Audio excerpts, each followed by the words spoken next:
Vamos dar início a mais um culto. Vamos louvar o nosso Deus. Antes vamos orar. Senhor, nosso Deus, nosso amado Pai, nós queremos te louvar. Queremos te agradecer, Senhor, por tuas ricas misericórdias, Pai. Queremos te agradecer porque tu és um Deus gracioso, porque tu és um Deus misericordioso, Pai querido. E por essas e outras razões, nós estamos aqui esta noite, Pai querido. Gratos a Ti, Senhor, por essa rica misericórdia, Pai. Muito obrigado, Senhor, por ter nos alcançado, Senhor. Nós te louvamos, Pai querido, porque o Senhor resplandeceu a luz da Tua glória na pessoa de Jesus Cristo em nossas vidas, Pai querido, iluminando as nossas trevas, Pai querido. Oh, Senhor, e nos chamando para a Tua maravilhosa luz. Nós te louvamos, Senhor, pelo privilégio que temos, Pai querido, de estarmos aqui, Senhor, esta noite, Pai querido, para te louvar, Senhor, para te agradecer, para render a Ti, Senhor, o louvor que lhe é devido, Pai querido. Oh, Senhor, muito obrigado, Pai querido. Muito obrigado pelo Teu Santo Espírito, Pai querido, que tem nos capacitado, Pai querido. Obrigado pela Tua Santa Palavra, Pai querido, que tem sido luz para os nossos caminhos e lâmpada para os nossos pés, Senhor. Nós te agradecemos, Senhor, e te louvamos, Senhor, pela vida de cada um dos meus irmãos, Pai querido, por aqueles que já chegaram, Pai querido, por aqueles que estão por vir, Senhor, e por aqueles, Senhor, que por algum motivo não poderão estar aqui esta noite, Pai. Nós te louvamos pela vida de cada um deles, Senhor. Seja com todos nós, Pai querido, segundo a Tua graça, segundo a Tua misericórdia, em nome de Jesus. Aleluia.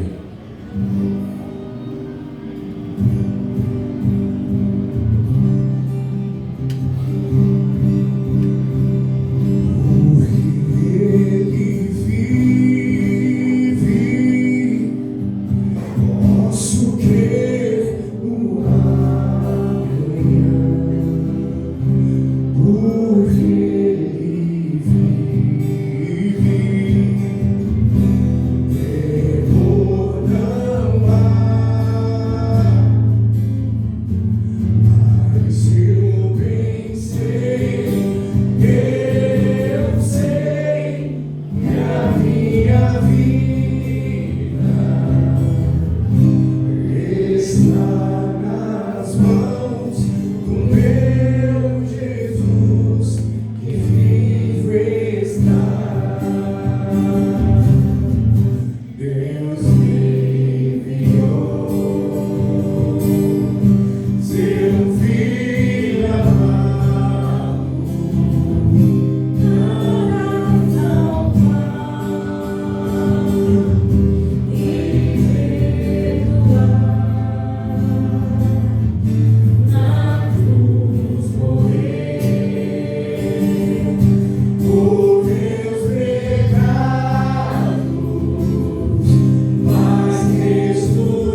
está ouvindo a pregação da palavra do pastor Marcelo, quero, antes de estar orando ao Senhor, dar-se paz a todos. Boa noite. Provérbios 3, versículos 13, 14 e 15, diz assim: feliz o homem que acha sabedoria e o homem que adquire conhecimento, porque melhor é o lucro que ela dá do que o da prata, e melhor a sua renda do que o ouro mais fino, mais preciosa é do que pérolas, e tudo que pode desejar não é comparável a ela. Louvado seja Deus. E nós, no nosso cotidiano, Cristo, trabalhamos, lutamos, buscamos que essa mesma disposição seja em nossas vidas, para buscarmos sabedoria, conhecimento do Senhor, nessa fonte inesgotável que é a sua palavra. E muitas vezes somos negligentes, falhamos nisso, pastor, falhamos. Que possamos nesta noite conhecê-lo mais, revelado na Sagrada, ouvir a palavra do Senhor, sabendo que daquilo que você mais almeja, aquilo que é mais precioso nesta terra, não se compara do que a palavra do Senhor, do que buscar sabedoria, do que buscar conhecimento, do que buscar a Deus. Amém? Pai querido, no nome do Senhor Jesus Cristo, nós agradecemos ao Senhor por este momento de louvor, de adoração, que podemos juntos ofertar ao teu santo e maravilhoso nome, Pai.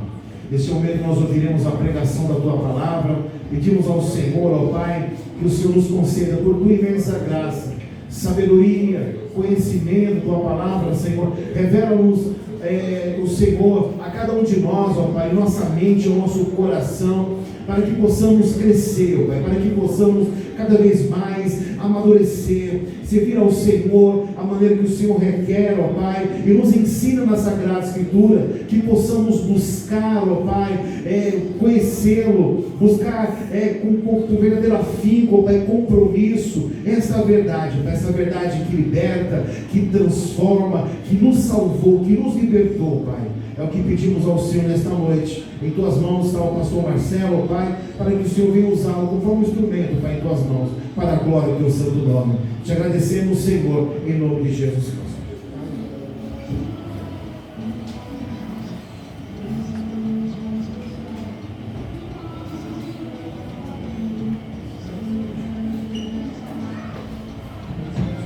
Saúde os meus papais, a graça de nosso Senhor e Salvador Jesus Cristo. Amém. Poder sentar, estar meditando na palavra de Deus, está com um somzinho aí no fundo aí, né? Lá em casa também demorei para dormir, porque também o vizinho lá escutou lá uma festa lá até tarde, 3 horas da manhã. Hoje à tarde os bolivianos perto de casa também estavam com a música, e hoje o pessoal não está me seguindo.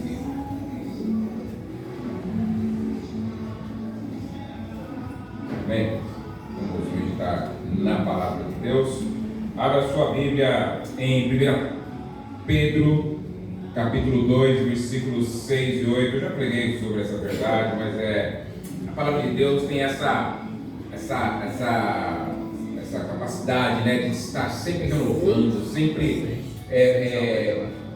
se nos alimentando, mesmo que você já leu, já meditou sobre ela, tem essa capacidade de estar sempre trazendo algo, não algo novo, mas algo que às vezes você não percebeu na primeira pregação, ou na primeira vez que você estudou, né? Então, porque não tem mais nada para ser revelado, tá? Tudo que Deus quis falar com a sua igreja, com o seu povo, está revelado na Escritura. Agora, o que nós precisamos é iluminação do Espírito Santo. Então, muitas vezes você passa num texto, vai e nunca percebe aquele texto, nunca entende ele, passa, né? De repente, né? Deus ilumina, e você entende, você compreende, aquilo é maravilhoso, aquilo é transformador, porque é Deus falando com você através de tua santa palavra. Amém? Então, em 1 Pedro, capítulo 2, versículo 6 e 8, diz assim: Por isso está nas Escrituras: eis que põe em Sião uma pedra angular, eleita e preciosa. Obrigado. A quem nele crer não será de modo algum envergonhado. Para vós outros, portanto, os que credes, é a preciosidade. Mas para os descrentes, a pedra que os construtores rejeitaram, essa vem a ser a principal pedra angular, e pedra de tropeço, rocha de ofensa. São esses os que tropeçam na palavra, sendo desobedientes para o que também foram postos. Jesus Cristo é o excelente. Jesus Cristo é excelente. Jesus Cristo é excelente, né? Essa deve ser a resposta de todo aquele que crê no Evangelho. Porque quando o texto está falando para nós de dois efeitos da pregação do Evangelho. É interessante, querido, que os inimigos do Evangelho, né, eles compreendem melhor o Evangelho do que às vezes as pessoas que estão na igreja, né? Muitas pessoas já entenderam o Evangelho através de inimigos da igreja, que para combater o Evangelho, eles têm que explicar o Evangelho para depois combater o Evangelho. Foi o caso um dos casos é de Nietzsche, né? O anticristo. Então, se você ler lá o anticristo de Nietzsche, antes dele ele combater e falar contra o Evangelho, ele explica o Evangelho. Ele explica, porque ele entendeu, né? E são dois efeitos na pregação do Evangelho, que é aqueles que creem vão dizer: Jesus Cristo é a preciosidade, Ele é preciosidade, é muito precioso, como diz o texto. Mas aqueles que não creem, quando eles entendem o Evangelho, eles vão falar: isso é ofensivo, isso é um escândalo que você está pregando.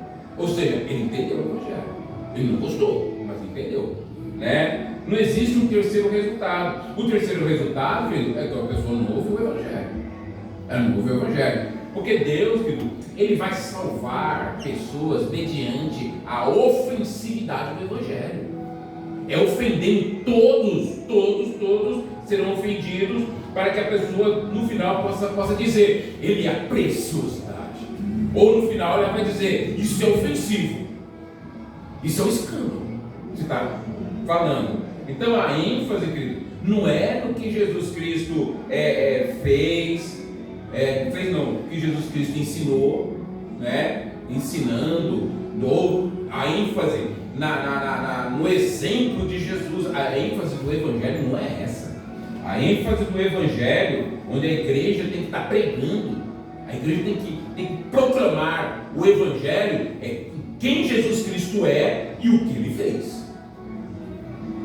Por isso que lá em 1 Coríntios 2, versículo 2, diz assim, Paulo, ele fala: eu decidi nada saber entre vós, senão a Jesus Cristo e esse crucificado.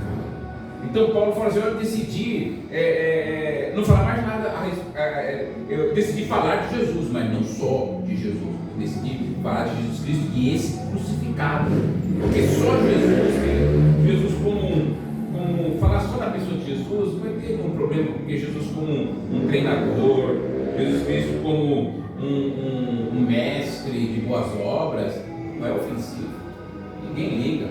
Jesus Cristo como exemplo, todo mundo gosta, né?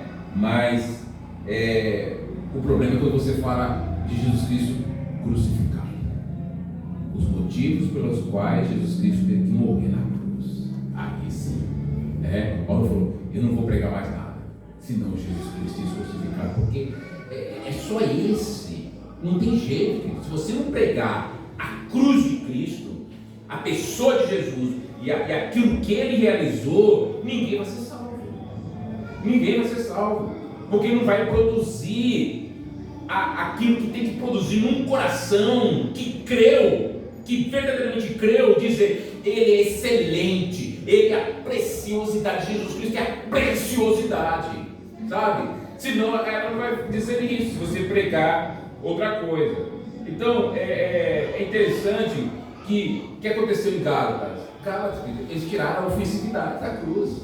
A cruz não ofendia mais ninguém, né? Por isso que Paulo lá em Gálatas 5, 5, versículo 11, abre lá.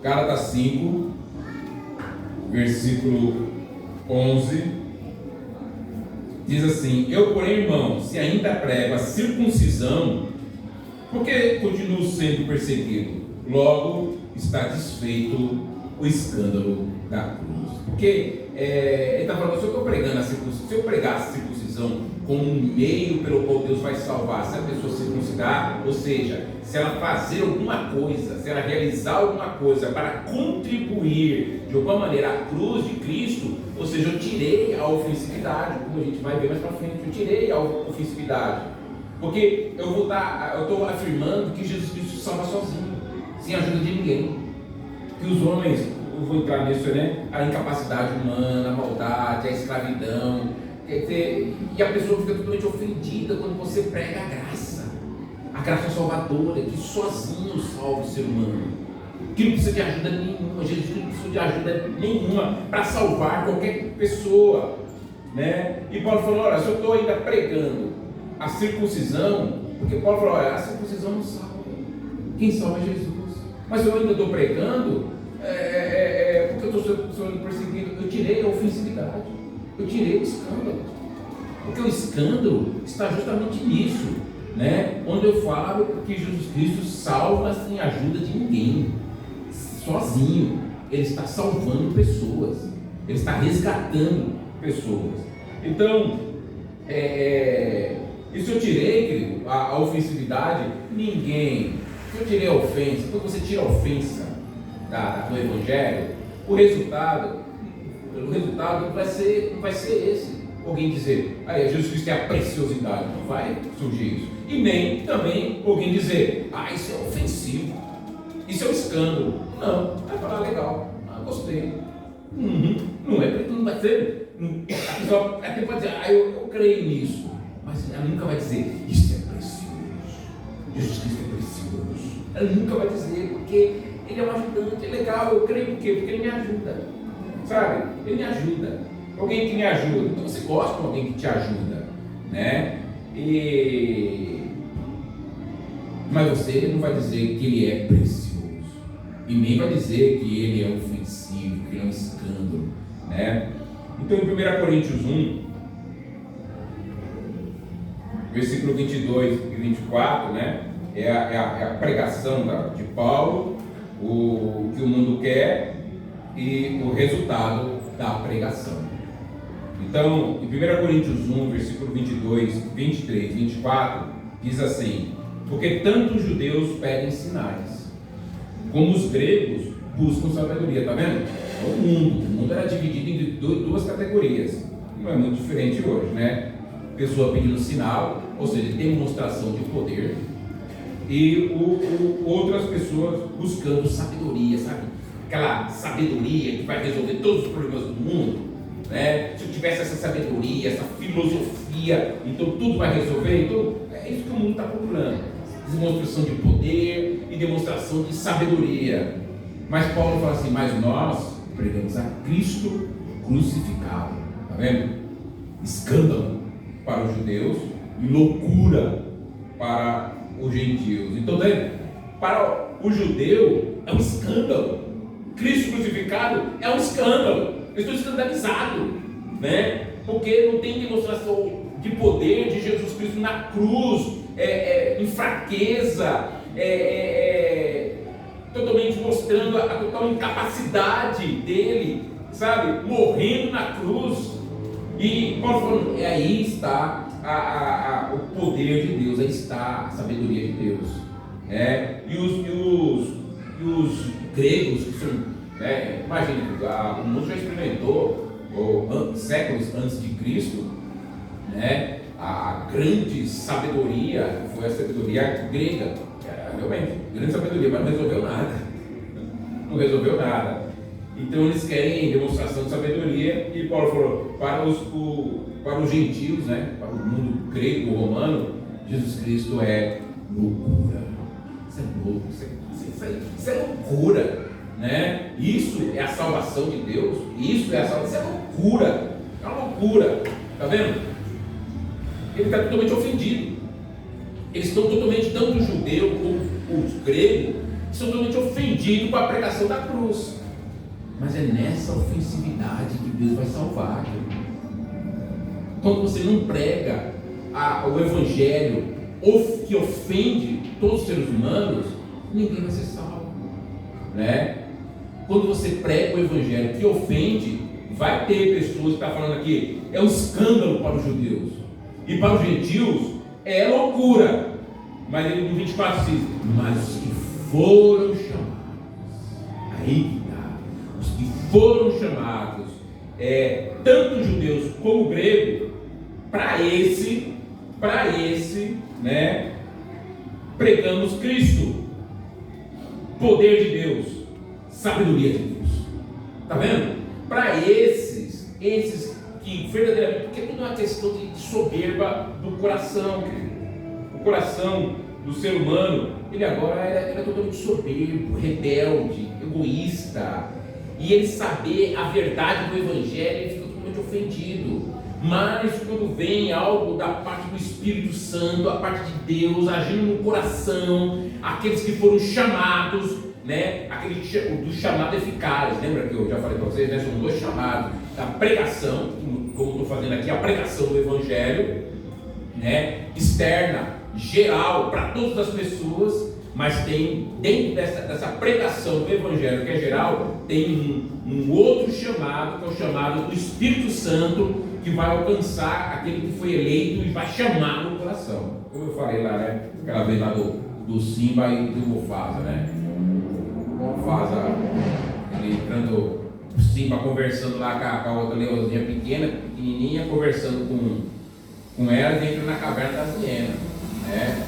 Aí a hiena começa lá a risada, né? Que a hiena dá risada, cresce risada, o rosnado das hienas, e o Simba lá começa a rugir, só que ele né? Ele é um leãozinho, filhote de leão, né? Então o Simba sou eu, é você pregando o evangelho, sabe? É um leãozinho, você é um leãozinho, não dá medo para ninguém você pregando o evangelho, né? Mas quando o Simba ele vai rosnar pela terceira vez, o Mufasa que estava atrás seguindo ele ruge, né? Aí tudo estremece, todo mundo fica com medo, né? Esse rugir, né?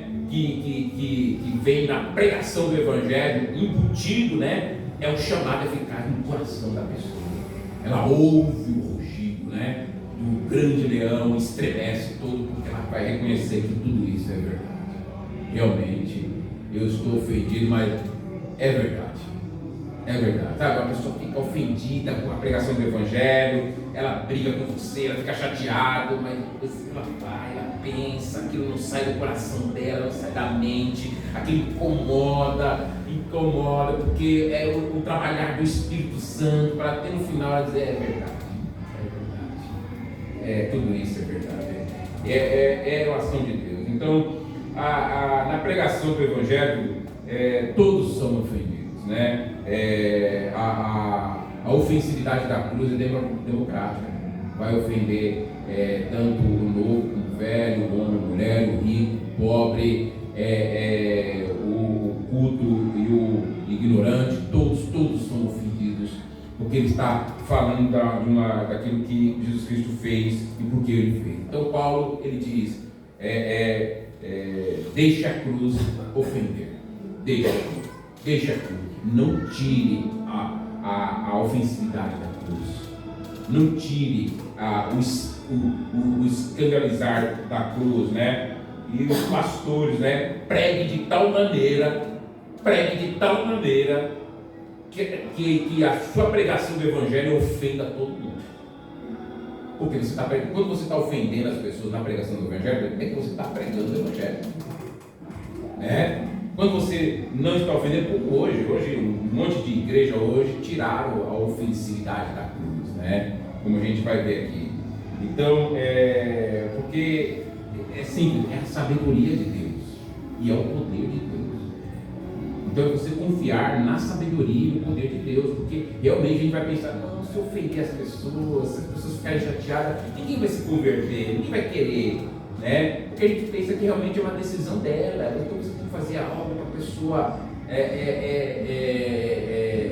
gostar do Evangelho, né? E assim aderir. Você não tem que fazer algo para a pessoa gostar do Evangelho, você tem que pregar a verdade. O resto, né, é o rugido de mofada no coração das pessoas, sabe? Porque de nós mesmos, não podemos convencer ninguém a crer no Evangelho. É Deus que faz, não é obra nossa. O mandato da igreja é pregar o Evangelho.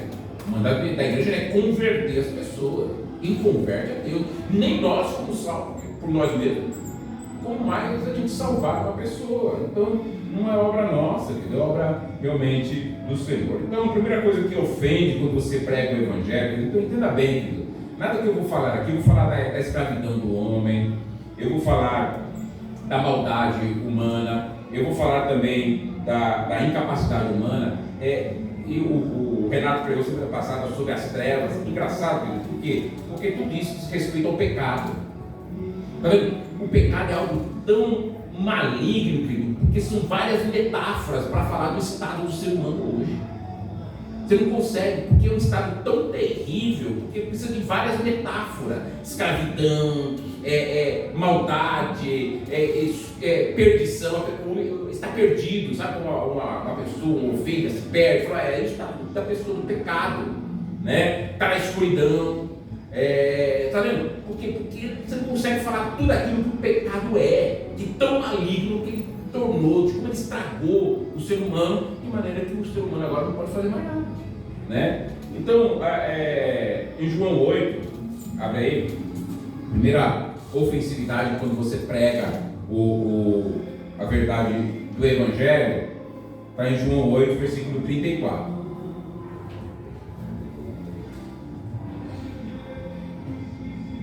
João 8, versículo 34 diz assim: replicou Jesus, em verdade vos digo, todo que comete pecado é escravo do pecado.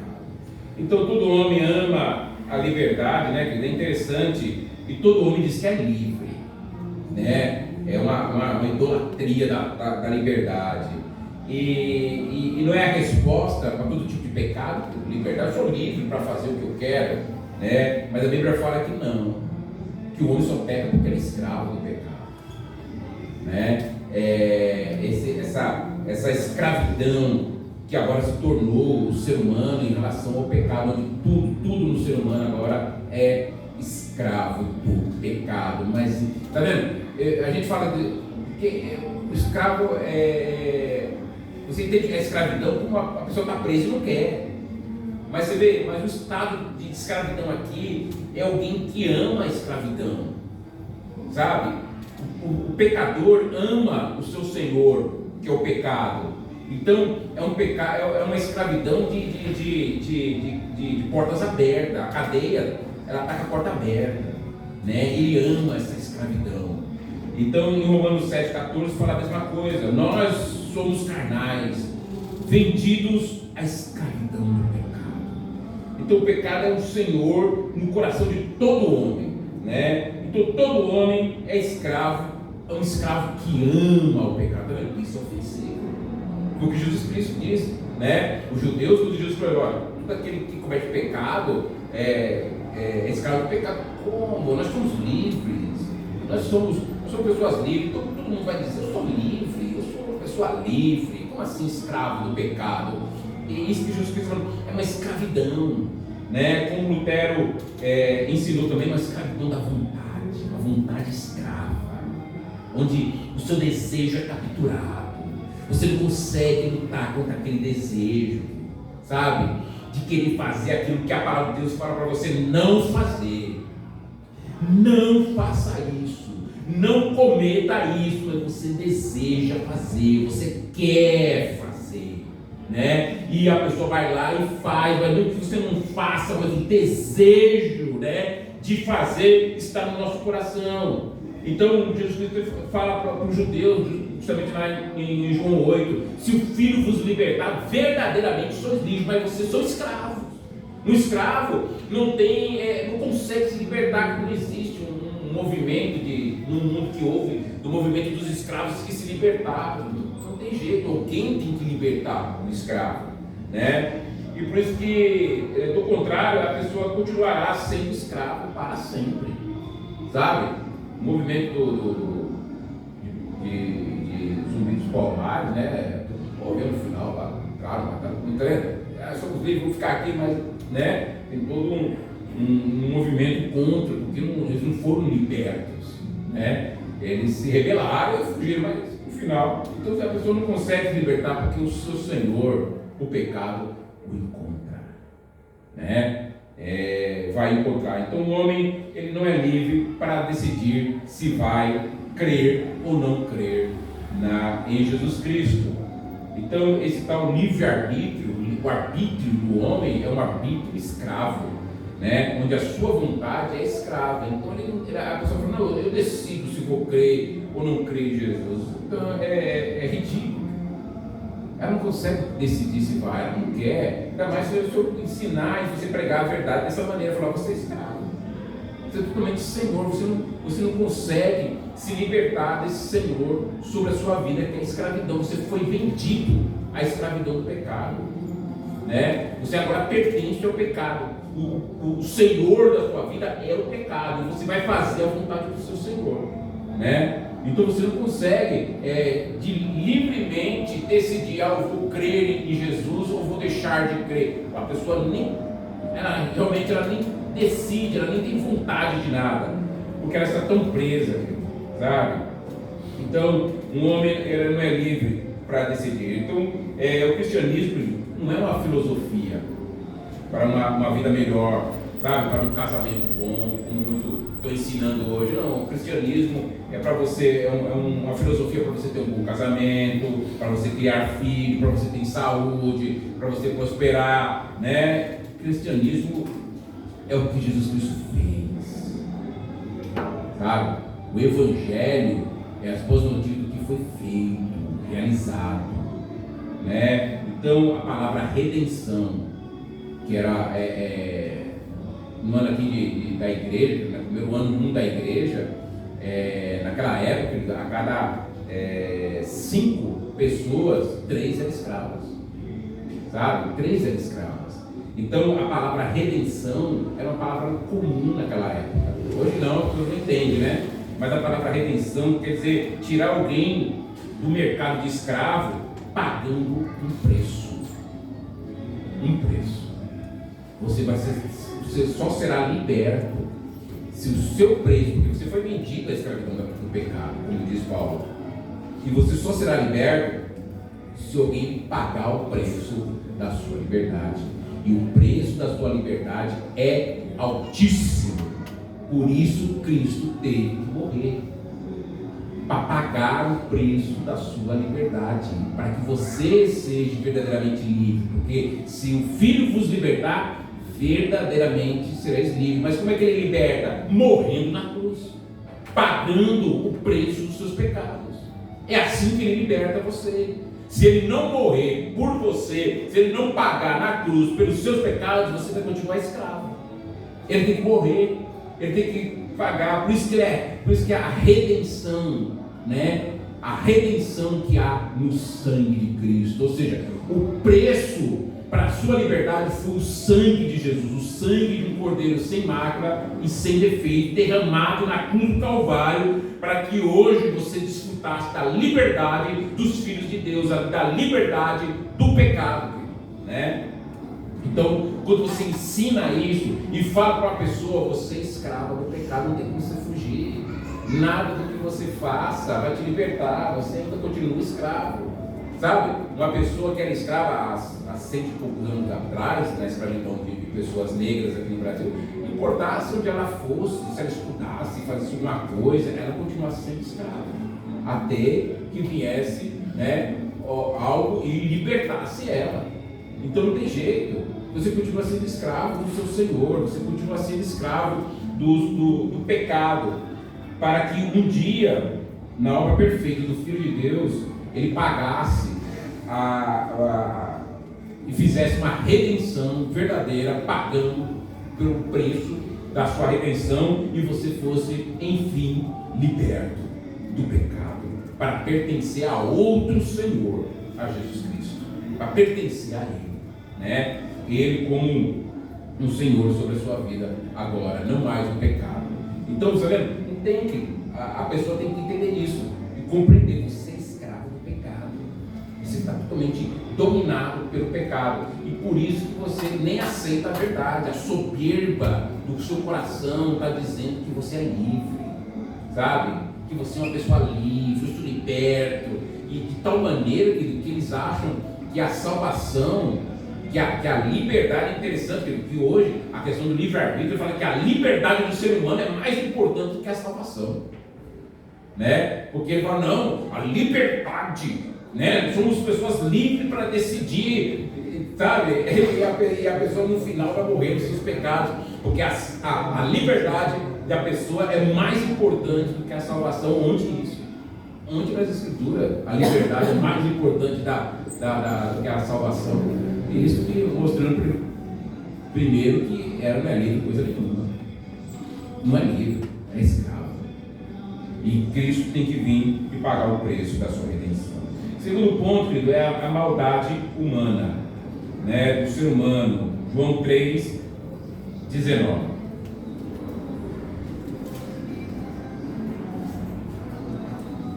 João 3:19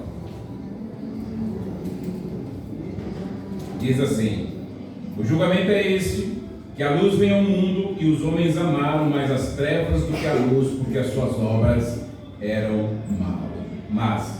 Então Jesus está falando que todos os homens são maus. Vai falando: não, pastor, está falando que as obras são más, né? Uma árvore boa produz o quê? Frutos bons. E uma árvore má? Frutos maus, né? Não pode uma árvore boa produzir frutos maus, e nem uma árvore má produzir bons frutos. Então a pessoa ela faz o mal por quê? Porque ela é má, né? Porque ela é má. Então fala que a luz veio ao mundo, mas os homens amaram mais as trevas, né? Pegando um gancho aqui do que o irmão ensinou, o irmão Renato ensinou semana passada, né? Amaram mais as trevas. Então é um amor pelas trevas, né? Por quê? Porque as suas obras são más. Então a maldade tomou conta de todos os homens. Então o mundo pensa que o problema do homem é a falta da filosofia certa, né? Falta de informação. Uma pessoa está assaltando, está fazendo um monte de coisa errada, é falta de informação. A pessoa precisa saber a informação correta, que aquilo que ela está fazendo é errado, é isso? Se a gente ensinar e falar para a pessoa que aquilo que ela está fazendo é errado, ela vai parar de fazer? É isso? É falta de informação? A gente sabe que não é, porque a lei, Deus colocou a lei. Se você ler depois Romanos 2, fala que Deus colocou a lei dele no coração de todos os homens. Todo mundo sabe o que é certo e o que é errado. Todo mundo sabe que é errado roubar. Todo ser humano sabe que é errado adulterar. Todo ser humano sabe que é errado mentir. Todo ser humano sabe que é errado matar. Todos. Não há um que fala: não sabia. Todos sabem. Mas o índice de morte aumenta, o índice de adultério aumenta, o índice de mentira aumenta cada vez mais, o índice de roubo cada vez mais aumentando. É falta de informação. Será que é falta de informação, querido? Que as pessoas estão fazendo, todas as pessoas estão fazendo coisa errada? Não é, querido. Então Jesus está mostrando que o problema, querido, não é a filosofia certa, não é a falta de informação, é que o ser humano é mau, a sua maldade no coração do ser humano, sabe? O ser humano agora, ele é egoísta, ele é centrado em si mesmo, sabe? Por isso que quando aquele livro lá do médico o monstro, né, que é o Dr.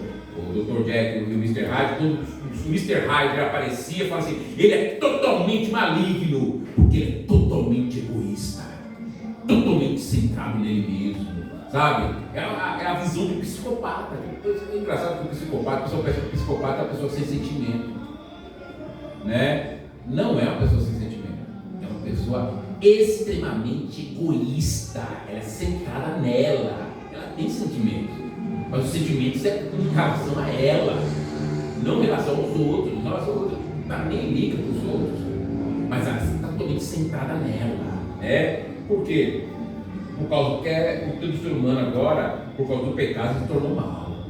Essa maldade, esse egoísmo, né? De pensar somente nele. É assim, só pensar nele. Então o problema fosse uma filosofia certa, Jesus mandaria a filosofia correta, né? Nem precisaria vir, nem se tornar um ser humano como nós, não precisaria, né? Para ensinar um método correto de como você tem que. Então eu vim, né? Jesus falou, então eu vim, né? Para ensinar vocês de como vocês devem viver, sabe? Eu quero ser um mestre para ensinar vocês. Eu não precisa nem ter vindo, mandava alguém, sabe? Ensinava direto, né? Então, você vê, querido, então ele tem que vir.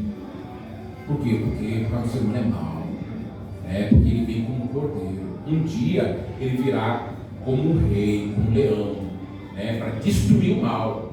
Mas ele vem agora, a primeira vez que ele vem como um cordeiro, para destruir o mal em nós, para nos resgatar do mal que há em nós, né? Para depois ele vir como um rei para destruir o mal, porque é isso que o rei faz.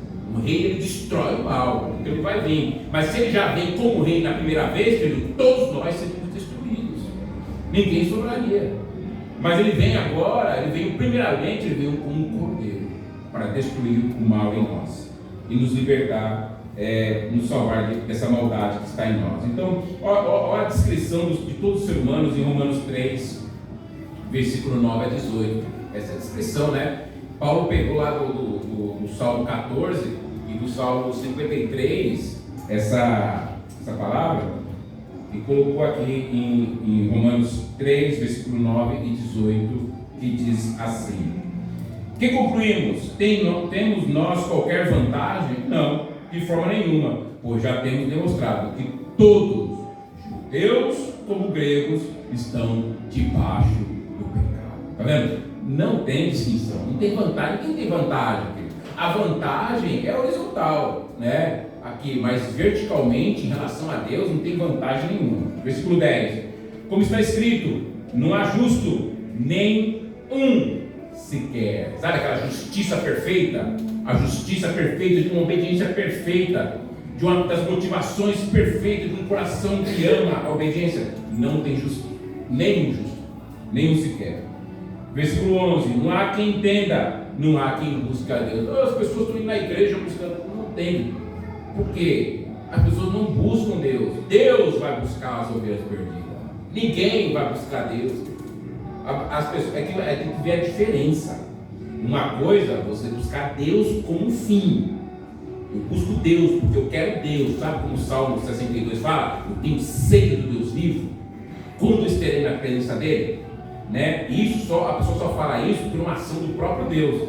Senão, vai buscar Deus como um meio, né? Para resolver o problema do casamento, para resolver o problema do filho, para resolver o problema de saúde, para resolver o problema financeiro, para resolver o problema de baixa autoestima. Então Jesus, eles estão buscando Deus como um meio. Isso não é buscar Deus, cara.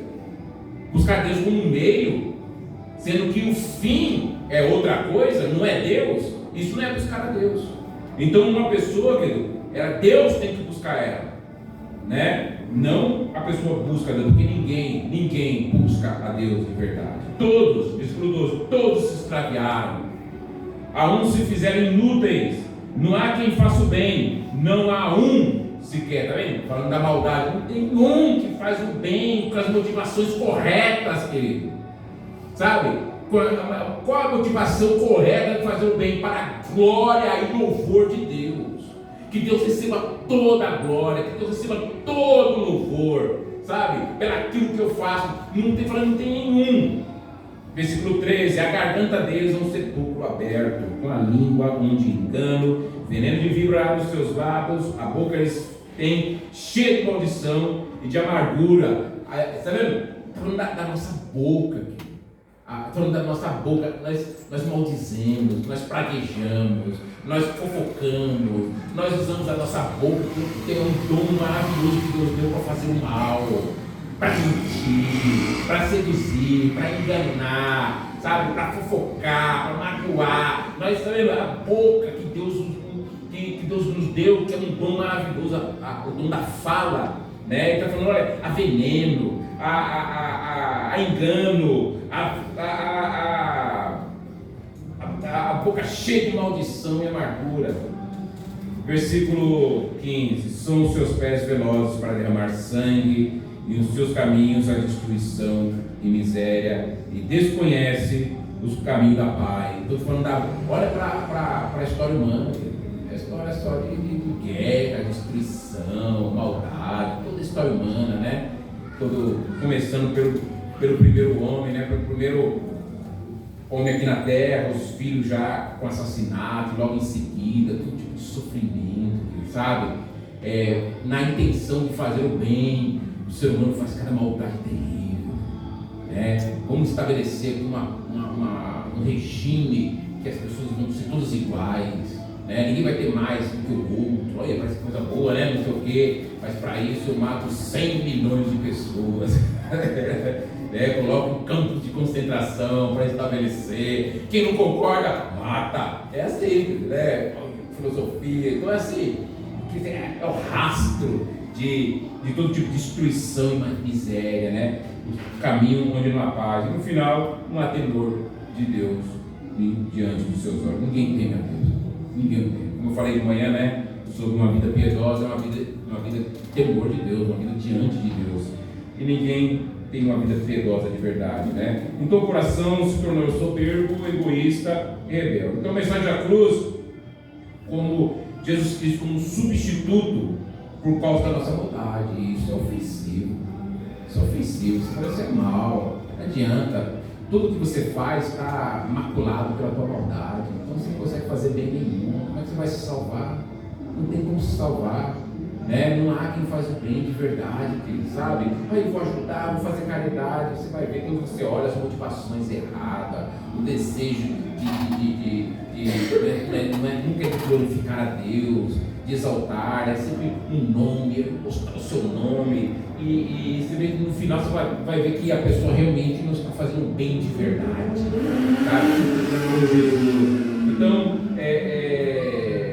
Então Jesus, como filósofo, todo mundo gosta, porque ele mostra que para as pessoas que basta uma sabedoria, basta a filosofia certa, basta a informação correta, e todo mundo gosta. Aí você torna o cristianismo o quê? Religião de obras, sabe? Como todas as religiões do mundo. Seja carinhoso, seja obediente, né? Ame o próximo, né? Não cobice, e tudo mais, como se isso salvasse uma pessoa. Isso não salva ninguém, porque não tem, não foi dado, mesmo a lei de Deus não foi dada com esse propósito de salvar ninguém, né? Mas para mostrar para nós os nossos pecados de forma objetiva. Então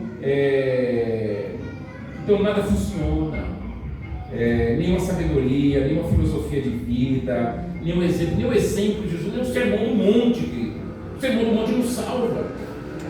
Na verdade, o sermão do monte nos destrói, mostra a nossa total incapacidade, sabe? Então nada funciona. Por causa do quê, querido? Por causa da maldade humana, por causa dos nossos corações são maus. E o fruto do nosso coração, que é mau, querido, são frutos maus também, que é o resultado. Então, em Romanos 3, 22, ele fala, né? Porque não há diferença, não há distinção, todos pecaram, todos, não há distinção, né? Eu gosto de marcar esse ponto, né? Porque há uma diferença por causa da graça comum horizontal, né? Que existem pessoas honestas, pessoas que não fazem determinadas coisas, mas é a graça comum que retém. Mas diante de Deus, verticalmente, todos pecaram, e não há diferença, todos estão destituídos da glória de Deus. Então, um pecado tomando conta, escravizando e mostrando toda a maldade do ser humano, né? Onde Jesus Cristo tem que vir para salvar. Você consegue ver isso lá você precisa ler agora, né? Em Isaías 6, né? Ele fala, Isaías começa a falar no ano da morte do rei Uzias, eu vi o Senhor. Ele fala, eu vi o Senhor. Quando eu vi ele fala, eu vi caindo como morto, porque eu disse assim, ai de mim, né? Porque eu habito no meio de um povo imundo, e minha boca também é uma boca imunda, né? E por que ele fala isso, querido? Isaías é um profeta, a boca dele é para pregar, para falar, e ele, quando ele olha a glória, ele olha a majestade de Deus, ele contempla a glória, a majestade de Deus, e ele olha para ele fala assim: vixe, até a minha boca, que eu achei que tinha algum valor, que poderia ter algum mérito diante de Deus, né, ela é imunda também, não tem nada em mim. E o ai, quando ele fala a palavra ai, quer dizer, ele está amaldiçoando ele mesmo. Ai de mim, maldito que eu sou, porque minha boca é uma boca imunda também, né? É como Pedro quando Jesus fez a pesca, aquela pesca lá, ele fala: afaste-se de mim, que eu sou um pecador. Ele viu a glória, a majestade. Pô, vai ser a mesma coisa, querido. Hoje a gente acha: não, quando eu ver Deus, eu vou mostrar as minhas obras. Quando você vê Deus, a glória de Deus, vai olhar para cima, vai olhar para a sua obra e falar: ai de mim, ai de mim. Porque vai ver toda a nossa maldade, toda a maldade. E terceira coisa, querido, que a gente está terminando, é a incapacidade humana. Marcos 10, 26 e 27.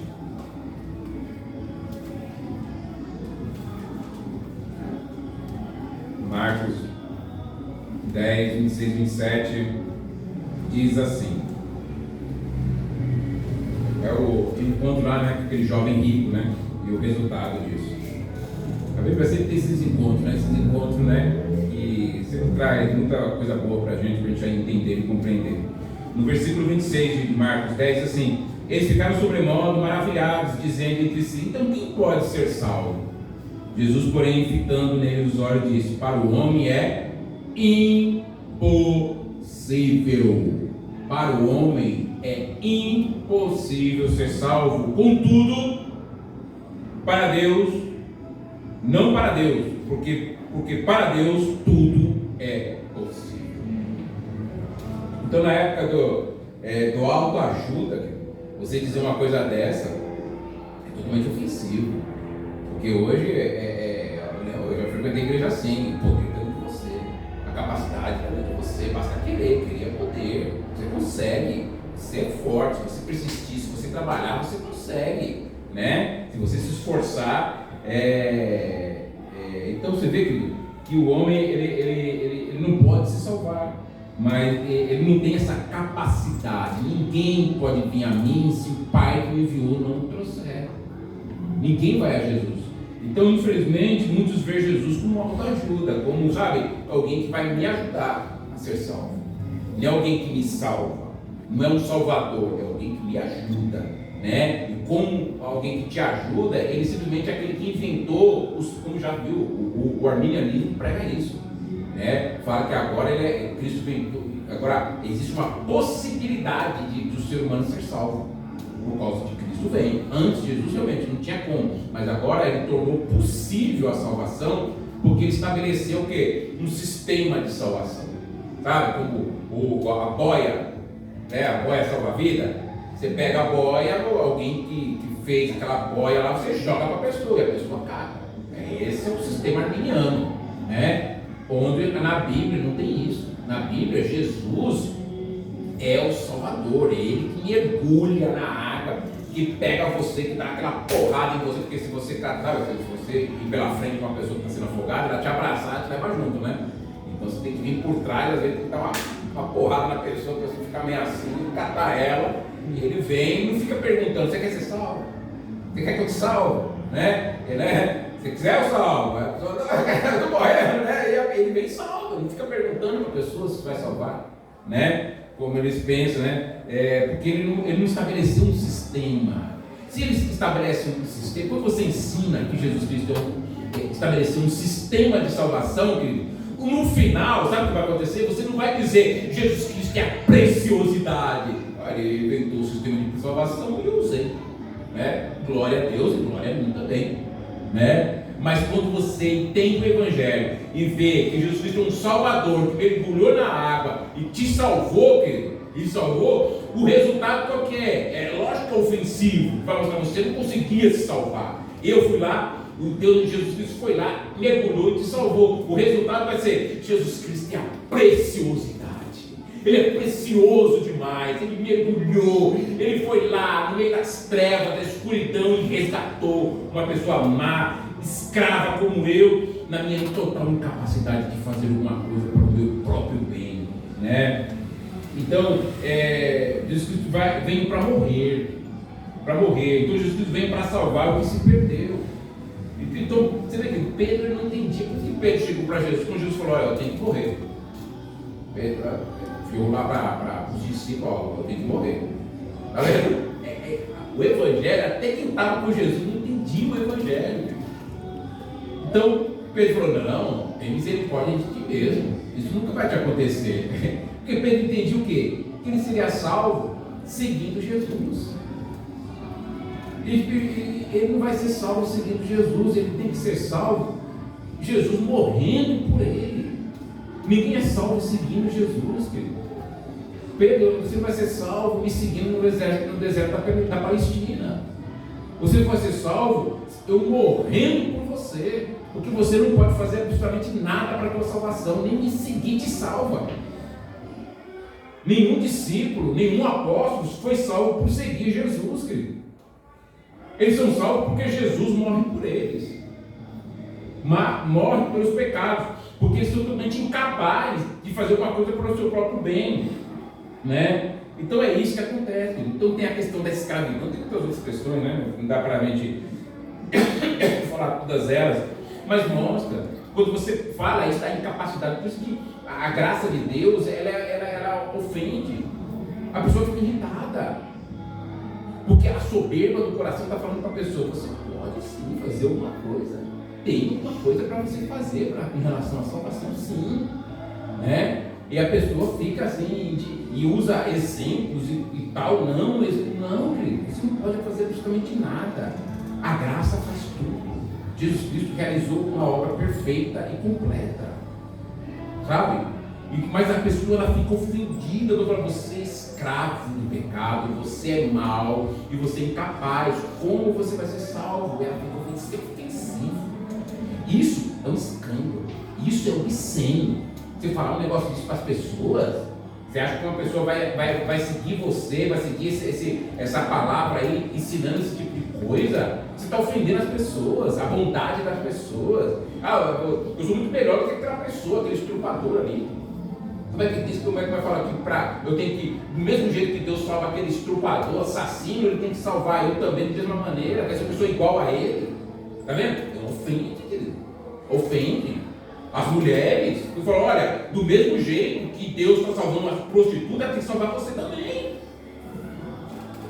Essa é a verdade, sabe? Um assassino, uma pessoa que fez algo que você acha terrível, da mesma maneira. Todos pecaram, não há distinção. Isso é ofensivo. Isso nos ofende, querido. Sabe? Ofende o ser humano. Ele fala: não, eu posso fazer uma coisa, você não pode. Há uma escravidão, há uma maldade no nosso coração, há uma incapacidade. Se Deus não fizer, querido, ninguém faz. Para que no final você possa dizer, sabe,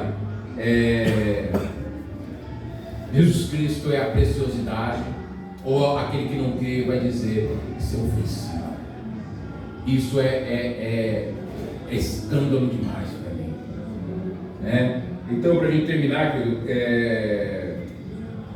Gálatas 6:14.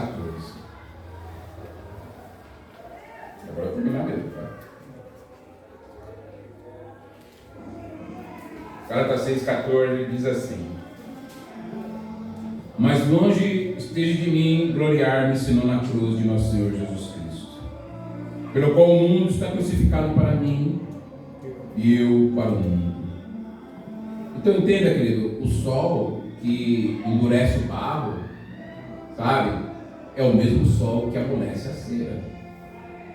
Então o Evangelho que vai fazer os corações ficarem duros para a verdade, rejeitar, falar: olha, isso é ofensivo, sabe? É o mesmo Evangelho que vai fazer com que as pessoas, digam: ele é preciosidade, Jesus Cristo é excelente.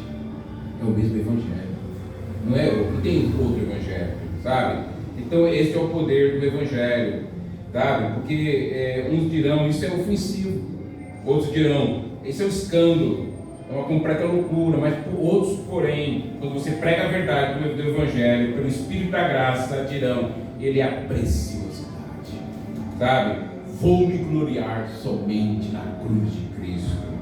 Então o Espírito Santo vai no coração da pessoa, a pessoa fala, realmente, é verdade, eu sou escravo do pecado, eu já experimentei isso na minha vida, de como o pecado sabia, que era um domínio poderoso, sabe, do pecado na minha vida.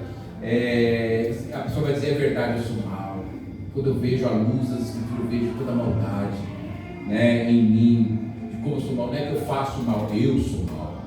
É verdade, eu sou totalmente incapaz de fazer qualquer coisa para a minha salvação, sabe? Então, porque é nessa ofensividade que Deus está salvando, sabe? Pessoas. Então, o homem será salvo mediante a pregação da verdade, a pregação do Evangelho. Agora, uma pessoa, ela não está nem falando Jesus Cristo é a preciosidade, e ela também não está falando Jesus Cristo é ofensivo, é um escândalo. Ela só vai falar isso quando o escândalo, a ofensividade for tirada, quando a pessoa tira. E hoje a maioria das igrejas tirou a ofensividade da cruz, tirou. Então qual que é o resultado?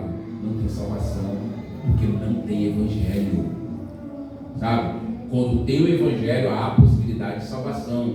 Mas quando não tem o Evangelho, ninguém é salvo, é tudo religioso, sabe? Confiando nas suas obras, confiando naquilo que ele faz, achando que é livre, achando que é bom, achando que é capaz de fazer. Então não tem ninguém, porque eles estão crendo o quê? Que Jesus estabeleceu um sistema de salvação, não que ele é o Salvador, sabe? E o resultado, uma pessoa que foi salva, alguém jogando uma boia salva-vida, a pessoa fala, nossa, que maravilha, essa pessoa que inventou essa boia é maravilhosa, nossa, que pessoa maravilhosa, que pessoa tremenda. Alguém fala isso? Não fala. Inventou? Ninguém faz isso. Mas agora uma pessoa vai lá e mergulha e salva, nossa, a pessoa mergulhou, risco da sua própria vida, me resgatou. Nossa, a pessoa aí, eu tenho que ir lá, depois que eu sair do hospital, ir lá, ver essa pessoa, conhecer ela. Como é que ela faz isso, né? Arrisca a própria vida, você fica maravilhado quando alguém faz isso. Porque às vezes você não fazer isso, né? Você fica com medo, às vezes você vai para um filho, mas um estranho, você não conhece, mergulhar, para poder trazer, é difícil. Então, Paulo, né? Ele falando, repetindo, né? 1 Coríntios 2,2, ele diz: decidi nada saber entre vós, senão Jesus Cristo crucificado. Essa é a conclusão, né?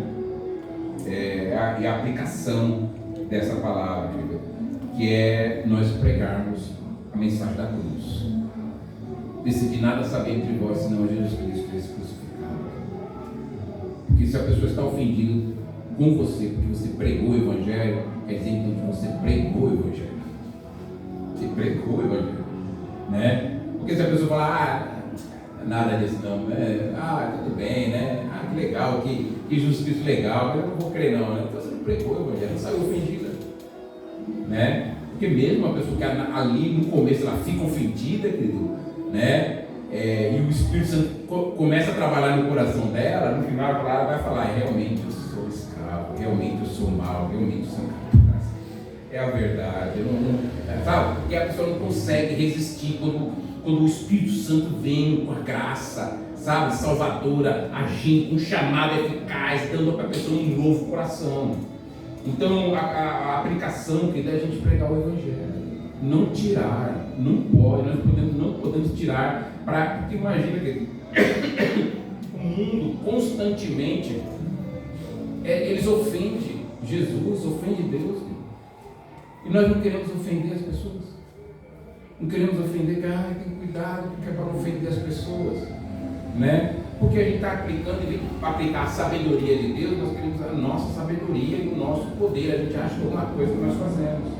Então a cruz é democrática e ela ofende todos, porque todos pecaram e não há distinção. Na cruz, o amor de Deus e a justiça de Deus se abraçam. As duas coisas. Né? Então a cruz é a sabedoria de Deus e a cruz também é o poder de Deus. A salvação. Não é o poder dos homens. O poder dos homens é o quê? É você falar, não, você não é escravo, você não é mau, você é capaz, falta informação, falta uma boa filosofia. Você tem que aplicar na sua vida, usar o sistema de salvação que Jesus colocou, que você consegue agir com o seu livre-arbítrio, ou seja, ninguém está ofendido e ninguém é salvo. Ninguém é salvo. Né? Mas nós não seguimos nossos sentimentos, nem as estratégias humanistas, né? Nós pregamos Cristo e esse crucificado. Amém? Pode pegar, vamos orar ao Senhor. Pedir o pastor para vir aqui, para estar orando. Eita, que a música está danada.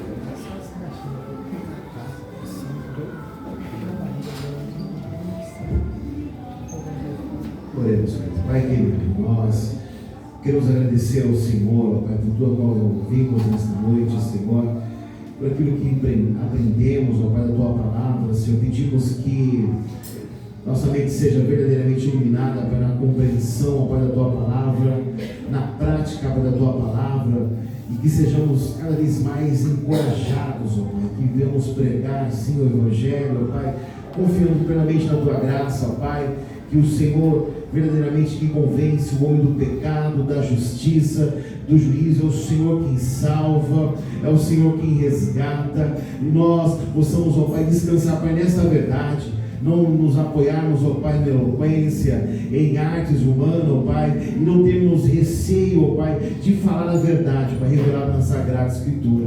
Que a Tua igreja, ó Pai, o Teu povo assim, seja pelo Senhor, ó Pai, encorajados, ó Pai, para que possa verdadeiramente anunciar o Teu Evangelho a todas as pessoas, ó Pai, e confiar, Senhor, no Teu chamado eficaz, onde salvará eficazmente a cada um que lhe pertence, a cada um que foi comprado, Pai, com alto preço, Pai, preço de sangue do nosso Senhor e Salvador Jesus Cristo, pela obra redentora da cruz do Calvário. Que não venhamos, ó Pai, deixar, ó Pai, de anunciar a Tua verdade, mas que possamos cada vez mais, com compromisso e afinco, pregar o Evangelho a todas as pessoas.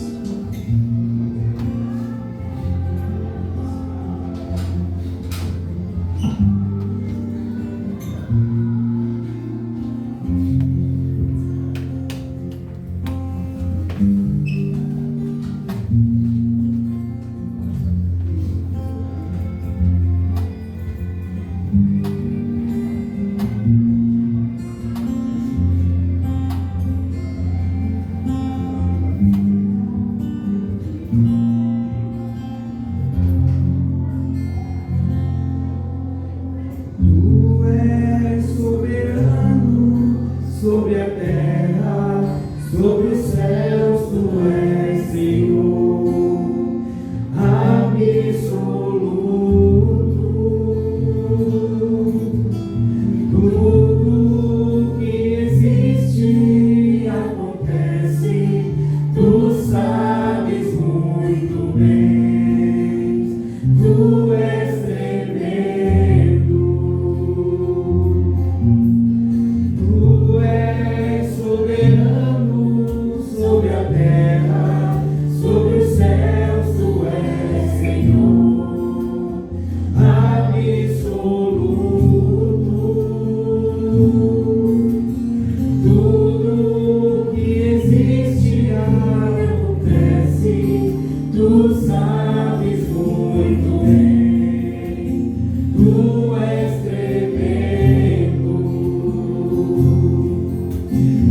Timóteo, venham participar, venham aprender a palavra do Senhor, amém? E à noite nos reuniremos às 18h30, querendo Deus, para estarmos cultuando ao Senhor esse ano, amém? Deus abençoe a cada um de vocês, conceda uma excelente semana e que, segundo a sua vontade, possamos reunir mais e mais para adorá-lo, para servi-lo da maneira que Ele requer nos ensina, amém? Meus irmãos, que a graça do nosso Senhor e Salvador Jesus Cristo, o amor de Deus, a comunhão do Santo Espírito do Senhor seja com todos, e não somente hoje, mas para todos sempre. Todos confirmam comigo dizendo amém. Amém. Deus abençoe a todos.